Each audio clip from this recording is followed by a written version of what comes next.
kita tuh senasib. Tapi sebenarnya kita walaupun senasib, kita bukan seperguruan loh ya. Kita cuma senasib. Jadi kebetulan emang waktunya momennya pas banget.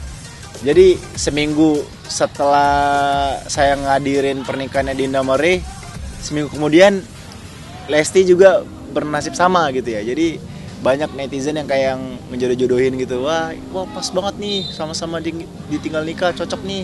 Jadi banyak yang seneng atau ngejodoh-jodohin. Awalnya pas saya lihat di kolom komentar Lesti. Saya jujur baru tahu setelah ngelihat di ini kan. Karena pas lagi iseng ngeliat notif, wah Lesti, oh ternyata sama saya gitu. Saya sih nyantai ya sih, karena jujur ini bukan yang kali pertama sih saya dijodoh-jodohin sama beberapa talent atau beberapa artis. Tapi untuk penyanyi sih baru ini sih. Memandangmu, ahai. Selama itu doa yang baik ya diaminkan aja, karena kita nggak pernah tahu kan kehidupan kita ke depannya seperti apa gitu. Jadi untuk sementara ini kita bersilaturahmi berteman baik aja dulu. Nah, kalau bapak sama mama udah, maksudnya taunya emang itu teman-teman Dede udah gitu aja. Karena memang Dede juga belum ada omongan yang lebih jauh gitu sama mama sama bapak. Itu netizen tuh, nggak tahu tuh netizen. Terserah netizen bebas ngomong apa.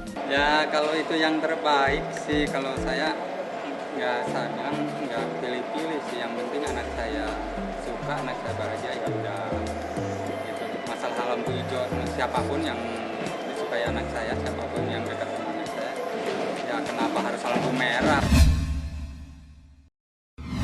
Baik, dia maksudnya humoris juga, terus ya asik lah. Gue sih mikir tadinya anaknya tuh kalem gitu, pendiam. Tapi ternyata setelah kita on air dan sempet ngobrol juga kan di belakang stage, dan emang anaknya tuh emang seru sih, seru, kocak, suka bercanda juga, humble gitu. Jadi ya hampir di luar ekspektasi saya sih ketika pertama kali ketemu sama Lesti. Kalau ngeliat kesehariannya sebenarnya nggak ada yang berubah sih dari dulu.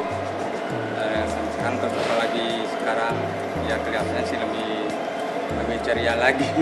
Orangnya baik, ramah, dia. Ya alhamdulillah semakin dewasa dia.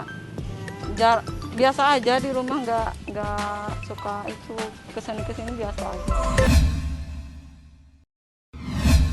Kalau dibilang enggak juga Dede nggak tahu, karena buat Dede mah nggak neko-neko sih. Yang penting dia bertanggung jawab, terus ya dia menjaga Dede, bisa menjaga. Ditargetin kalau buat diri sendiri mah pasti ada, cuman kalau buat Dede tuh nggak mau terlalu ngoyo, yang balance aja sih gitu. Dibilang nggak mau juga ya Dede mau kalau udah ada jodohnya mah gitu. Gue sih nggak terlalu spesifik ya soal pasangan, yang penting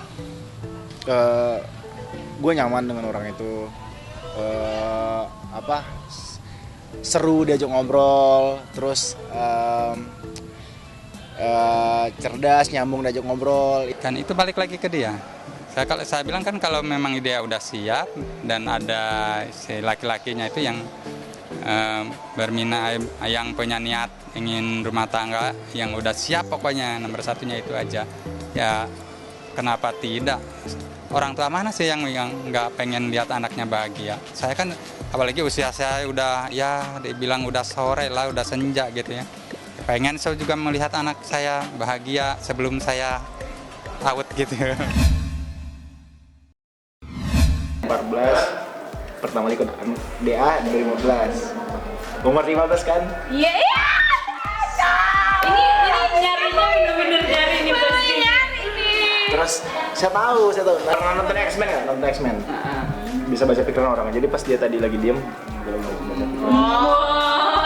Tapi kakak Lesti itu mulai nyanyi umur 4 tahun. Tahu banget. Tapi emang tahu kan ngefans sama Lesti dari dulu. Jadi gimana sad girl? Sad dong? Kok sad girl? Oh enggak? Aku tidak berduka dan aku tidak bersedih. Oh.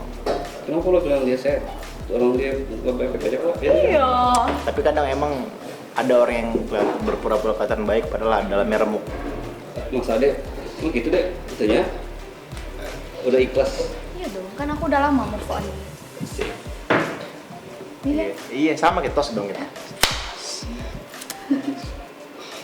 kita kaum yang strong, luar dalam. Terus sih orang yang aku lihat kalau misalkan aku lihat pas lagi di panggung kan nyanyi gitu, kalem. Sempat kayak sekilas nonton kan. Wah, pas kalem nih baik ini. Kalem nih anaknya anteng pas. Ternyata pas ketemu gestrek juga ya. Kocak, nggak bisa diem. Masa? Dan ya nyamuk. Bilang saat itu gue emang campur aduk. Perasaan gue ada ngerasa bersyukur, ngerasa seneng karena ngeliat sahabat gue, orang gue sayang juga nikah, bahagia dengan orang lain. Tapi di satu sisi jujur kita nggak bisa bohong, perasaan nggak bisa bohong. Gue ada rasa kehilangan yang tadinya gue bisa intens curhat, sharing. Sekarang gue tahu hal itu pasti ada batasan sekarang ketika Dinda udah punya suami gitu. Tapi uniknya apa ya, setelah mereka nikah, mereka justru sering ngubungin gue gitu. Kayak kita bukan konvensi call ya, kita nelfon bertiga. Gue sih jujur ini sebenarnya banyak orang yang bilang kayak apa namanya, Rizky ditikung. Sebenarnya enggak, Rizky Batu nggak ditikung sebenarnya. Cuma emang apa ya, emang kita temenan sama Dinda, dan Dinda emang nggak mau pacaran, dan kebetulan saya emang bisa dibilang masih banyak keraguan-keraguan untuk menikah gitu. Dan kebetulan emang ada sosok yang berani untuk taaruf, untuk berani nikahin Dinda, ya udah gitu. Saya support, saya dukung. Malah sebenarnya sejujurnya saya adalah orang pihak penengah nih yang berusaha mempersatukan mereka juga. Ketika Dinda ngerasa ragu, waduh, ini bener kak nih, ini gue bener kak jalan taaruf ini Ki gitu. Kayak Dinda minta sharing pendapat kan ke saya kan, Ki ini gimana Ki, aku kan belum kenal Ray segala macam. Justru saya yang nguatin, yang yakinin Dinda untuk ya udah kalau kamu yakin, kalau kamu serius niatnya ibadah, jangan ditunda-tunda, harus disegerain. Begitu juga dengan pihak Ray juga sempet kayak yang ngubungin saya, minta pendapat juga, dan saya ngelakuin hal yang sama gitu. Dan akhirnya alhamdulillah mereka bisa bersatu, dan saya ada andil juga di dalamnya. Saya merasa bersyukur soal itu. Gue tuh nggak sad boy, gue cuma mengketuai komunitas sad boy Indonesia, tapi gue sendiri nggak sad boy. Lengkap Dinda mikirnya gini, saat itu kan gue nggak dapet bunganya kan. Mitosnya kan ketika kita dapat bunga, orang itu bakal segera nikah kan. Nah mungkin Dinda berharap gue juga dapat menemukan jodoh yang pas juga, dapat bisa nikah juga, bisa nyusulnya Dinda. Sebenarnya alasan kenapa gue nggak terburu-buru untuk memilih pasangan adalah gue pengen fokus karir, gue pengen benahin diri gue, pengen memperbaiki diri gue pengen memperbaiki apa yang gak baik dalam hal gue, dan pengen jadi lebih baik lagi apa yang udah baik dalam diri gue gitu. Karena gue sadar jodoh itu adalah cerminan diri kita gitu. Ya udah, jadi ketika gue berusaha untuk memperbaiki diri, nanti pasti Allah bakal mengirimkan sosok yang pas buat gue nantinya. Karena emang kita temenan, ya pasti gue bakal sharing, gue bakal kasih tau juga ke Dinda, ke Ray gitu. Karena dan mereka juga tanpa gue yang bilang pasti bakal nanya sendiri gitu. Misalkan Ray bilang, Ki lagi deket sama siapa dong gitu. Dan Ray juga sempat bercandain nama gue kan, kalau emang pengen taaruf bilang biar gue yang dampingin. Malah Ray sempet ngajuin gitu loh, sempet saking deketnya pertemanan kita gitu. Ray mau jadi pendamping gue untuk mentaarufkan seseorang jika gue udah menemukan orang yang tepat. Semakin tinggi orang semakin banyak yang anu-anuin kan. Iya. Gak apa-apa lah. Orang-orang berhak untuk berpendapat, dan aku rasa juga tidak masalah karena aku juga tidak mengenal, tak kenal maka tak sayang. Dan aku nggak mau menyenggol hidup orang sih, aku nggak mau ganggu kehidupan orang karena aku ngerasa hidup aku aja belum benar. Nggak pernah tersinggung sih mas, mau dikatain apapun juga yang penting makin di calling dong kan, makin ada job kan. Yang penting saya nyari duit halal, nggak gimana, nggak dengerin omongan orang. Yang pentingnya doain aja selalu sehat terus dan selalu diberkati sama Tuhan. Aku no comment deh kalau masalah itu sih, karena aku sejujurnya aku memang belum kenal sama Tante Nikita, tapi aku tahu kalau misalnya Tante Nikita itu orang yang sangat baik, dan aku bangga dengan sosoknya Nikita Mirzani karena dia menjadi seorang ibu dengan 3 anak dan dia bekerja sangat keras, dan belum tentu juga kalau misalkan aku ada di posisi dia aku bisa seperti dia.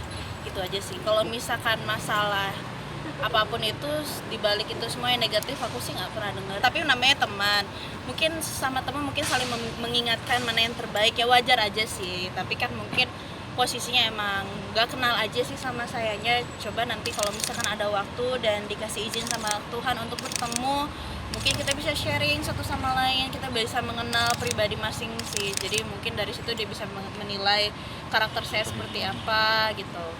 Sih aku nggak tahu sih, aku nggak pernah nanya dan aku juga nggak pernah minta sih. Kalau ketemuan kalau enggak, dan aku juga nggak tahu masalah problemnya mereka, dan aku rasa problemnya mereka juga udah selesai dengan secara damai. Jadi ya udahlah, mending tanya langsung sama orangnya. Dia nggak nenangin aku karena dia tahu aku orangnya nggak akan terpancing dengan hal-hal yang menurut aku nggak level. Aku nggak dengerin omongan orang, dan aku rasa kita berhubungan itu karena keputusan kita berdua dan bukan atas dasar dari keputusan orang lain. Masa sih? Sebenarnya sih lagi nggak terlalu banyak sih. Biasanya kan aku stripping, mungkin karena lagi nggak ada. Bukan lagi nggak ada sih, aku lagi selektif banget untuk milih stripping untuk saat ini. Jadi kalau lagi ada tawaran ini, dan dari kemarin aku jadi co-host karena juga lagi ada nge-branding. Doain aja jadi brand ambassador-nya lah ya. Ya sih sebenarnya aku mungkin host itu belum di bidangku sih, jadi aku belum terlalu menemukan kenyamanan di dalam situ. Dan sebagai presenter, host presenter sama sih. Jadi pokoknya aku belum menemukan sketsa komedian, juga aku belum menemukan. Kalau misalkan aslinya ya mungkin orang-orang yang kenal aku mungkin mereka ngeliatnya ya pandai ya asik, orangnya lucu atau apa. Tapi mungkin kalau di depan televisi beda kali, akunya canggung gitu. Jadi ya masih basicnya aku sebagai entertain yang buat sinetron atau film. Jadi jangan lupa untuk subscribe Cumi Cumi. Ditekan ya tombol lonceng merahnya.